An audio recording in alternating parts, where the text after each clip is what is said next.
tidak menghasilkan buah yang baik akan ditebang dan dicampakkan ke dalam perapian untuk selama-lamanya.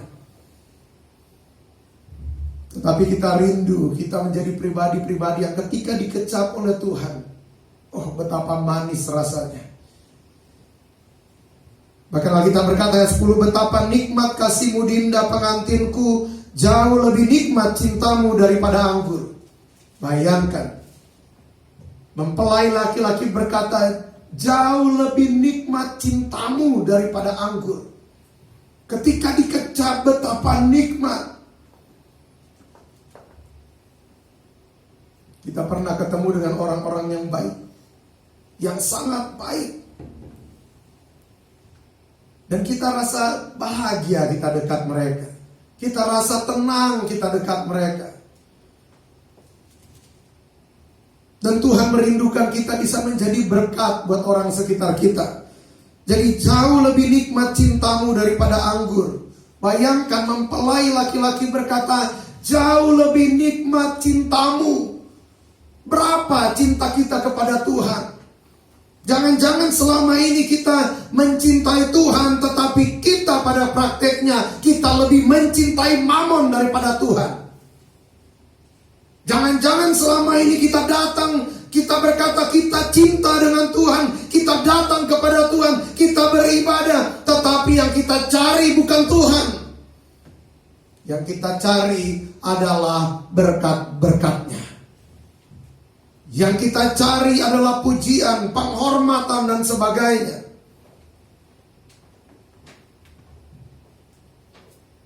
Banyak orang nampak kelihatan rendah hati,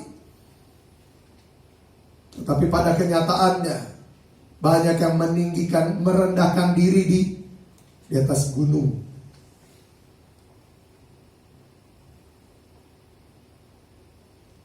Banyak yang meninggikan diri di atas gunung Libanon. Dan Alkitab berkata, saya lanjutkan, jauh lebih nikmat cintamu daripada anggur, dan lebih harum bau minyakmu daripada segala macam rempah. Bayangkan Alkitab berkata bahwa mempelai perempuan itu digambarkan, dan lebih harum bau minyakmu dari segala macam rempah. Tak tahu ada seorang perempuan yang menuang minyak narwastu yang mahal kepada Tuhan. Dan saya yakin dan percaya ketika minyak itu dituang, maka seisi ruangan itu akan berbau harum. Maka dimanapun kita gereja Tuhan ada, harusnya kita bisa memancarkan keharuman buat orang sekitar kita. Karena ada minyak, ada urapan Tuhan di dalam kehidupan kita, maka akan ada buah roh yang berdampak kepada orang sekitar kita. Bukan bau busuk. Pohon akan dikenal dari buahnya. Dan ayat yang ke-11 dikatakan, bibirmu meneteskan madu murni pengantinku, madu dan susu ada di bawah lidahmu. Bibirmu meneteskan madu murni pengantinku.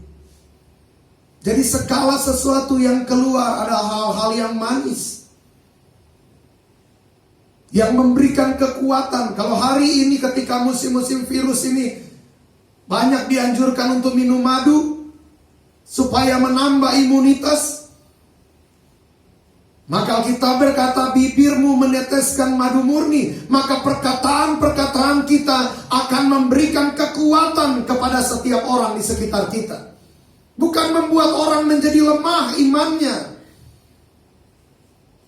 Ketika Tuhan datang dikatakan, adakah dia menemukan iman di dunia ini? Maka betapa pentingnya kita untuk menjaga hati kita pada hari-hari ini.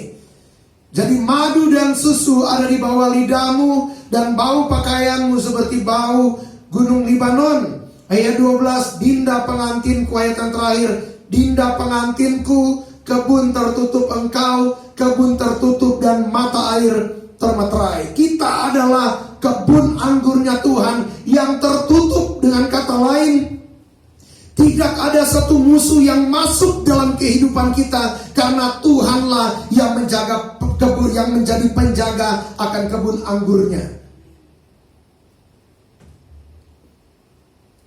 Dan di dalam kebun anggur ada mata air yang termeterai. ada firman Allah, mempelai-mempelainya Tuhan, ada firman Allah yang termeterai, ada mata air yang termeterai. Saya yakin dan percaya lewat kehidupan kita, karena ada mata air yang termeterai, lewat kehidupan kita akan memancar kehidupan buat orang sekitar kita. Masa-masa ini bukan waktunya kita untuk mencari kesalahan siapa-siapa. Waktunya kita untuk benar-benar fokus kepada Tuhan. Alkitab berkata, jerih lelahmu ada upahnya. Jerih lelah di dalam melayani, bukan jerih lelah di dalam berdebat kesana kemari. Jerih lelah ketika kita melayani Tuhan, itulah yang ada upahnya. Bukan jerih lelah pada akhirnya merusak begitu banyak orang. Banyak yang coba cari populer dan sebagainya. Kalau saya katakan itu semua sampah. Paulus berkata, apa yang aku banggakan sekarang kuanggap sampah. Yang kita gak banggakan adalah Tuhan di dalam hidup kita. Yang kita ceritakan, yang kita bicarakan adalah Tuhan di dalam kehidupan kita, yang telah mengerjakan perkara-perkara besar dan ajaib dalam hidup kita. Itulah yang kita bicarakan dan kita ceritakan. Maka kita akan bekerja dan disitulah kita akan menemukan upahnya. Jerih lelahmu ada upahnya. Sekali lagi saya katakan, bukan jerih lelah ketika kita berdebat dan tidak menghasilkan apa-apa. Tapi mari kita gereja Tuhan pada hari-hari ini. Kita mau bekerja memenangkan jiwa. Amanat Agung tidak dapat berhenti cuman karena ada situasi yang tidak baik. Telepon saudaramu kalau engkau tidak bisa keluar. Telepon temanmu, saudaramu, orang tuamu. Kuatkan mereka, ceritakan tentang Tuhan. Kalau engkau punya uang, kirim makanan di rumah saudaramu. Itu yang jadi berkat. Itu yang menyenangkan akan hati Tuhan. Bukan membuang-buang waktu dengan percuma.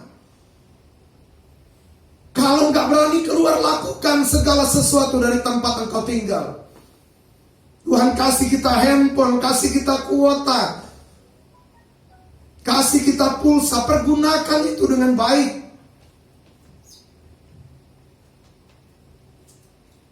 Orang yang benar-benar jatuh cinta dengan Tuhan, dia akan mempergunakan segala waktu yang Tuhan berikan untuk kemuliaan pribadi yang dia cintai. Jadi mari kita pada hari-hari ini kita introspeksi diri. Kita adalah mempelai-mempelainya Tuhan. Kita akan menjaga setiap dandanan kita. Coba saya baca ya, Kidung Agung 1. Satu ayat ya.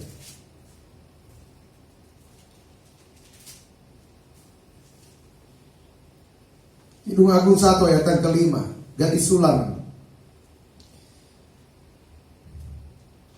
Jadi sini ada mempelai perempuan dan putri-putri Yerusalem. Ayat yang kelima, memang hitam aku tetapi cantik, hai putri-putri Yerusalem, seperti kemah orang Kedar, seperti tirai-tirai orang Salma. Janganlah kamu perhatikan bahwa aku hitam, karena terik matahari membakar aku. Putra-putra ibuku marah kepadaku. Aku dijadikan mereka penjaga kebun-kebun anggur. Kebun anggurku sendiri tak kujaga.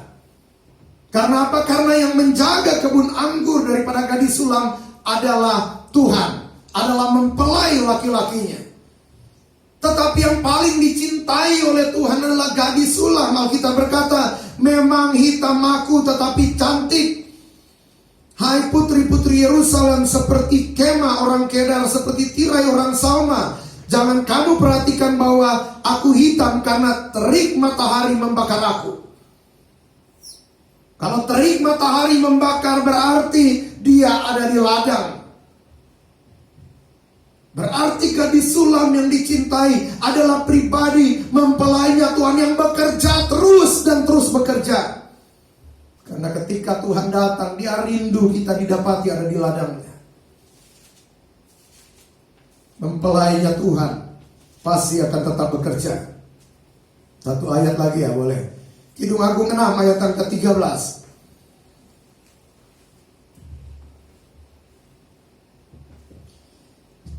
Kembalilah ya gadis sulam. Kembalilah supaya kami dapat melihat engkau. Mengapa kamu senang melihat gadis sulam itu? Seperti melihat tari-tarian perang. Betapa indah langkah-langkahmu dengan sandal-sandal itu, putri yang berwatak luhur. Lengkung pinggangmu bagaikan perhiasan karya tangan seniman.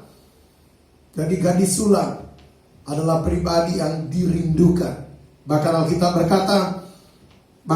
berkata, mengapa kamu senang melihat gadis sulam itu seperti melihat tari-tarian perang. Bayangkan. Bahkan Alkitab berkata di ayat yang lainnya, bahwa leher daripada gadis sulam itu seperti menara tempat menyimpan persenjataan daripada Raja Daud. Bayangkan. Leher ini yang menyambung antara kepala dan tubuh.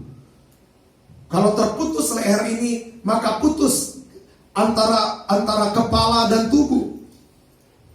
Gereja Tuhan digambarkan adalah tubuh Kristus. Maka gadis sulam inilah leher ini atau hubungan dia dengan Tuhan penuh dengan perlengkapan perang yang akan dipertahankan dalam situasi apapun.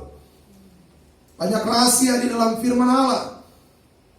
Tapi kita akan terus belajar tahapan demi tahapan. Puji nama Tuhan. Tuhan Yesus memberkati kita semua.